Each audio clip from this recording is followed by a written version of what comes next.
The Food and Drugs Authority was established to regulate food, drugs, food supplements, herbal and homeopathic medicines, veterinary medicines, cosmetics, medical devices, household chemicals, tobacco and tobacco products.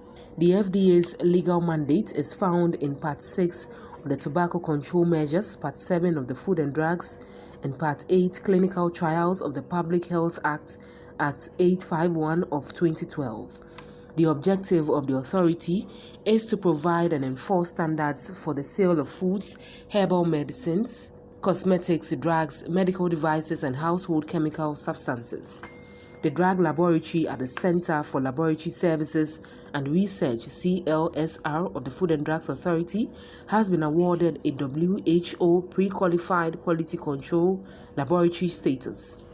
Mr. Eric Karikari Boateng, Director, Center for Laboratory Services and Research at the FDA, has explained the new status and what is expected of the authority. The World Health Organization has pre-qualified this laboratory as a laboratory that analyzes products and in accordance with the WHO standard for assessing laboratories. That's the highest standard for assessing laboratories, that good practice for pharmaceutical quality control laboratories, GPPQC.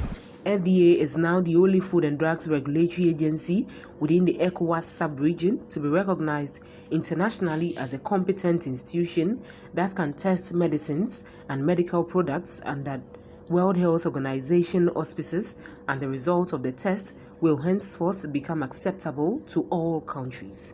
He further listed the benefits of the new status. What is expected? This to tell the whole world that there's this laboratory. Any test result that is coming from this laboratory is as good as any laboratory in the world that has been pre-qualified by the World Health Organization. It's the highest level that one ever can achieve. The WHO has 4 maturity levels: 1, 2, 3, and 4. An accredited laboratory is the last level, level 4, and we got into level 4. The benefit of this new status, so that should tell you that if we have local companies that are poised to export, so when they export their products anywhere and their certificate of analysis shows that the product was tested in this laboratory, nobody will have any chance to doubt the quality. Anyone, there are global agencies that procure medicines, especially most of the UN agencies. UNESCO is one, UNICEF is one, and then Global Fund. They procure medicines and distribute it mostly to lower and middle income countries. But when they procure medicines, before they are shipped to the country, they ensure that the quality of the product is right. So they ensure that the products are tested, and it's only pre-qualified laboratories. Now their preference is for such products to be tested in pre-qualified laboratories. They are now pre-qualified, so we can test. But then there are some agencies that would say either ISO 17025 or WHO pre-qualified. But for most of the UN agencies, they tell you WHO pre-qualified. So we are in a position to participate in those tenders.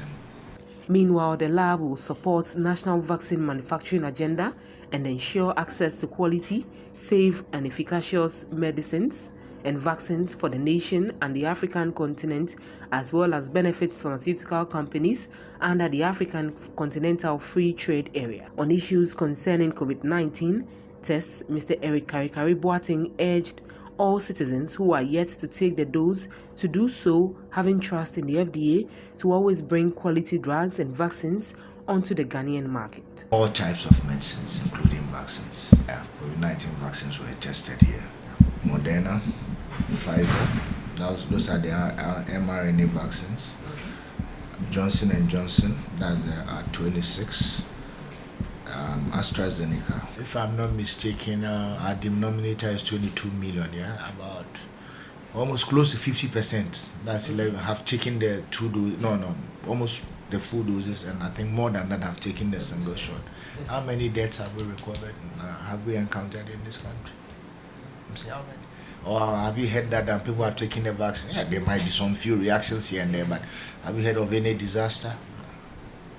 Because I know before every batch is released, we ensure that it meets its right quality before it's allowed to go on the market. And for the authority to grant marketing authorization to vaccines, that should tell you that we ensure that they were safe and efficacious before. Then there's more than enough evidence to tell you that the boosters are safe.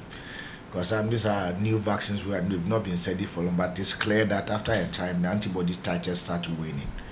So in order to maintain proper titers to prevent you from infections and maybe falling sick and being hospitalized. The only thing I want to tell to the say to the public is that they know FDA is there for their your priorities are safety, and like we keep on working every day. No, this is not going to be the last. Yes, we are pre-qualified. That's not the end. We want to improve and improve and improve. Make sure that anything that we put on the market is safe for the consumer, and that's our mandate, and that's what we'll do, and we'll continue to do better and better all the time.